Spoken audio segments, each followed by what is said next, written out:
ओम नमो भगवते वासुदेवाय नमः। जय श्री राम। जय श्री राम। जय श्री। मेरा नाम नरेश पंसरिया है। मैं प्रदेश संगठन मंत्री नरेश पंसरिया भोपाल से यहीं से निवास लेता हूँ। क्या मांगे हैं आपकी? जी, हमारी मांग ये है, हम चाहते हैं कि भारत को पूर्ण रूप से हिंदू राष्ट्र घोषित किया जाए और इसके लिए हमने 7 नवंबर 2023 को एक अनशन आंदोलन रखने का भी आयोजित किया है, जिसमें समस्त साधु संत, किन्नर समाज, समस्त हिंदू जितने भी संगठन, हिंदू संगठन, वो सारे उसमें साथ रहेंगे और हिंदुत्व के लिए आवाज़ उठाएंगे और शासन को, प्रशासन को, सरकार को इस बात को मानना ही पड़ेगा। और क्या कुछ आपकी उसमें गतिविधियाँ रहेंगी? गतिविधियाँ तो हमारी देखिए, अभी जैसे कि हमारे कार्य चल रहे हैं, सभी हमारे स्टेट में तो हमारे कार्य चल रहे हैं, हमारी टीम काम कर रही है, अन्य प्रदेशों से भी काम चल रहा है, छत्तीसगढ़ से भी काम चल रहा है और बस हम यही चाहते हैं कि जिस प्रकार से हम किसी के धर्म में हस्तक्षेप नहीं करते हैं तो कोई हमारे धर्म में हस्तक्षेप ना करे। हमने आज तक कभी किसी धर्म को बुरा नहीं कहा।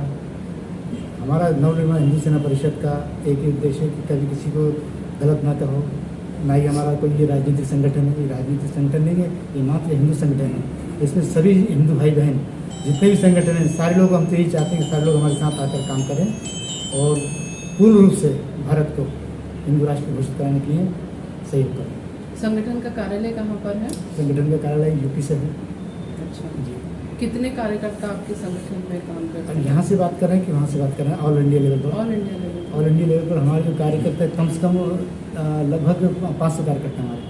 अच्छा, और बात मध्य प्रदेश की करें तो? मध्य प्रदेश के अंदर, यहाँ पर मध्य प्रदेश के अंदर लगभग होंगे 100 के अंदर होंगे। क्या अपने कार्यकारिणी को बढ़ाने के लिए कोई अभियान चलाएंगे आप, युवाओं को जोड़ने के लिए? हाँ, बिल्कुल चलाएंगे ना अभियान।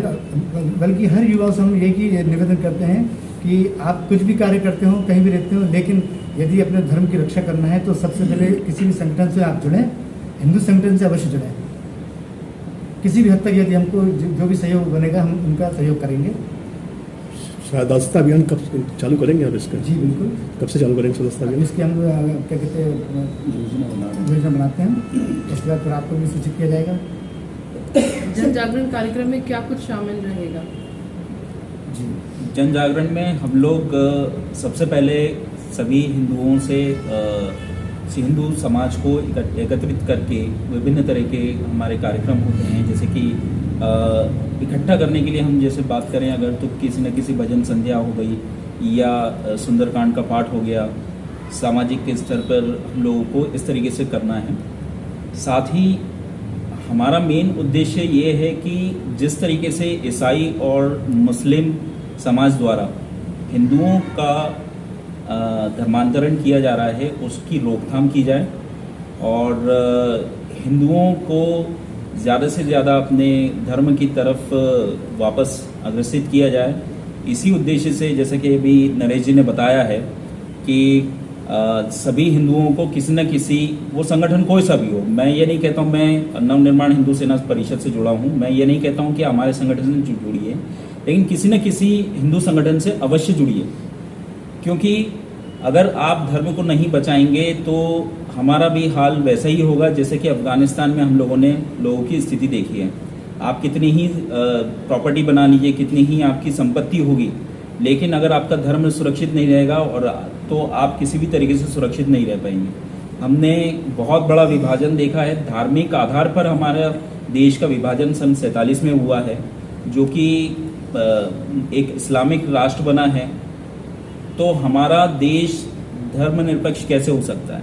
हमारी सबसे बड़ी मांग यही है, अगर धार्मिक आधार पर अगर उन्होंने वहाँ पर उस समय पर विभाजन हुआ था तो भारत जो है एक हिंदू बहुल देश है और दुनिया में एकमात्र देश होगा आने वाले भविष्य में हिंदू राष्ट्र के तौर पर, क्योंकि आपने देखा है कि क्रिश्चियन धर्म को मानने वाले बहुत सारे देश हैं, लगभग 50 से ऊपर देश हैं, लगभग 57 इस्लामिक देश हैं, बौद्ध धर्म को मानने वाले बहुत सारे देश हैं, तो हिंदू धर्म को मानने वाले देश एक भी क्यों नहीं है?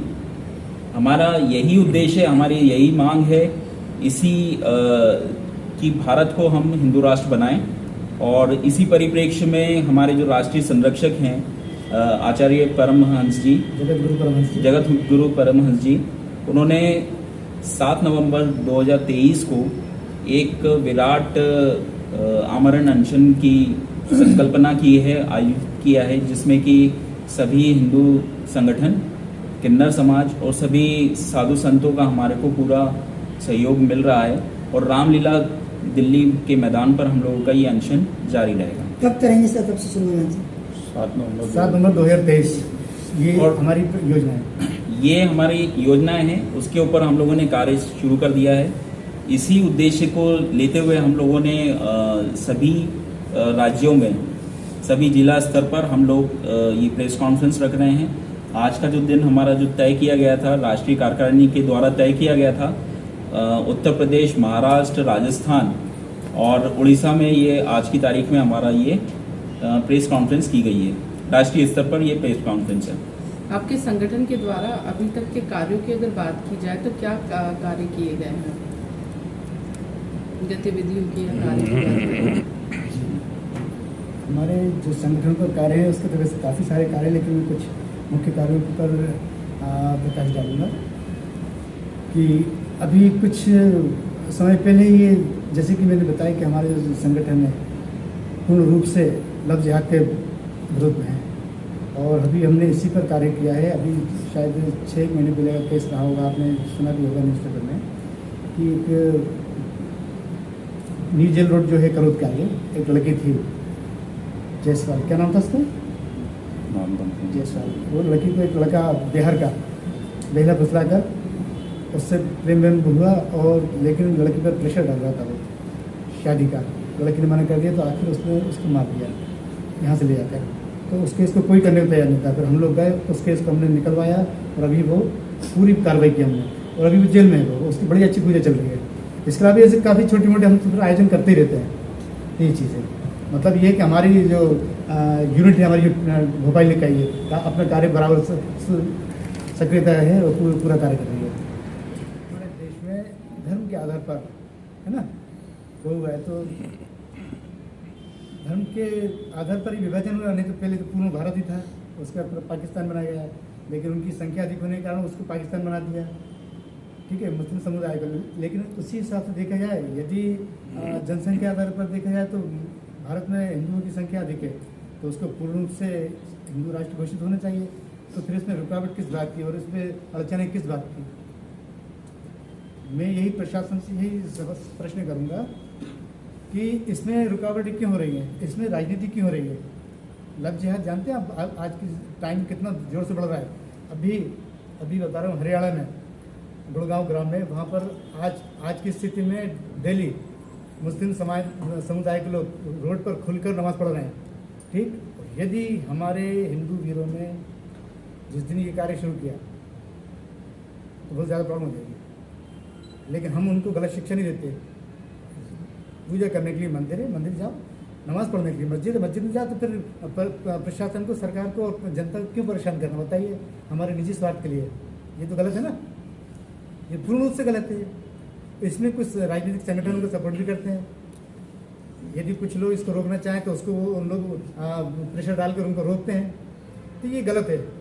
शासन से हमारा यही क्या कहते हैं निवेदन है और भारत सरकार से यही निवेदन है कि इस बात को क्लियर कट करी जाए, भारत को पूर्ण रूप से हिंदू घोषित किया जाए, हिंदू राष्ट्र घोषित किया जाए, और जो लोग इस प्रकार की घटनाएं कर रहे हैं, इस प्रकार के कार्य कर रहे हैं, उनके ऊपर पूर्ण रूप से लगाम कसी जाए, ताकि ये लव जिहाद तो पूर्ण रूप से रुकना चाहिए। अभी मैं परसों की बात बता रहा हूँ, परसों 6 बजे मेरे पास एक इन्विटेशन कार्ड आया है, ठीक है। इन्विटेशन कार्ड के अंदर लड़के का नाम फलाने भाई साहब और लड़की का नाम हिंदू और बाकी पूरा परिवार मिलकर लव जिहाद का उसका पत्रिका छापी शादी की। भाई मैंने वहाँ भी कार्रवाई करी है, वहाँ भी कार्रवाई करी। नागपुर का घटना बता रहा हूँ मैं, वहाँ भी कार्रवाई की है मैंने और हो जाएगा। शादी परसों शाम के 7 बजे की थी और मेरे को रात को 10 बजे वो कार्ड व्हाट्सएप पर आया। मैंने कहा क्या प्रक्रिया चल रही है वहाँ पर, है ना, तो बहुत जल्दी उनका भी हिसाब किताब हो जाएगा। क्योंकि हम देखिए, और ये जो लव जिहाद चल रहा है ये हमारे कहीं ना कहीं हिंदू युवाओं की, हिंदू लड़कियों की, हिंदू माता पिताओं की गलती है ना। उनका एक ही अरे कुछ नहीं होता, वो ऐसा नहीं है, वो सब क्या कहते हैं इसको बोल देंगे सेकुलरिज्म, ठीक है ना, कि अरे कुछ नहीं होता, ये सब हिंदू भाई हम कहाँ मना कर रहे हैं, हम चाहते हैं भाईचारा बनाना, लेकिन कम से कम उनके अंदर ही भावना हमारे प्रति पॉजिटिव होनी चाहिए ना। वही तो हमको समझे इस लायक कि हम उनके भाई हैं। ठीक है, मैं आपका दोस्त हूँ, आपके साथ मस्जिद में चला गया, मैंने नमाज टोपी पहन ली, मुझे कोई आपत्ति नहीं है। ईश्वर और भगवान सब एक है, परंतु उनकी दृष्टि से यदि देखा जाए तो उनके यहाँ टीका लगाना हराम है। तो हमारा कोई कट्टर कितने पक्का दोस्त है, कोई मुस्लिम कभी टीका नहीं लगाया हमारे लिए, कभी मंदिर नहीं जा सकता वो। तो ये इतना भेदभाव क्यों, इतना कट्टर तो नहीं। हमारे कहने का तात्पर्य खुल्लम खुल्ला ये है कि कट्टरपन बिल्कुल नहीं होनी चाहिए। हमें उनसे कोई परेशानी नहीं, लेकिन यदि हमको परेशान करने की कोशिश करिए तो बहुत दिक्कत है ना। जिस प्रकार से देश के हर कोने में आजकल एक बात सुनने में आ रही है कि रोड जाम कर देते हैं, रोड पर नमाज पढ़ते हैं।